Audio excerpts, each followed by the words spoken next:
What happens when a murder investigation goes cold and the victim allegedly comes back to name her killer? And it's not in a dream or through vague symbolism, but through another person, calmly and specifically.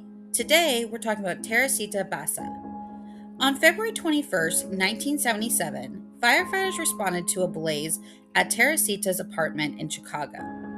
Inside, they found something far worse than a fire. Teresita had been stabbed. A butcher knife remained lodged in her chest, and her body was partially burned beneath a mattress that had been deliberately set on fire. At first glance, the scene suggested sexual assault. Her clothing had been disturbed in a way that appeared staged. But the autopsy revealed something critical. There was no evidence of sexual assault. The scene had been manipulated. The fire had been set intentionally. Someone had tried to mislead investigators and destroy evidence.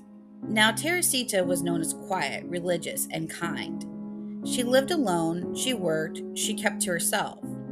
So there was no obvious motive, no clear enemy. And for months, the case stalled. Eventually, detectives learned that a coworker, Alan Showery, had been to her apartment that night. He had agreed to help fix her television. At first, he claimed nothing unusual had happened. He said he stopped by and left without incidents. But evidence told a different story. During the visit, Showery attempted to rob her. When Teresita resisted, the situation escalated. He stabbed her. Then, in an effort to mislead police, he staged the scene to resemble a sexual crime and set the apartment on fire to destroy evidence. And for a while, he nearly got away with it. Now, months later, something happened that shifted everything. A co-worker of Teresita's, named Remy, began experiencing trance-like episodes at home. According to her husband, her voice would change, her posture would shift, and afterwards, she claimed to remember none of it.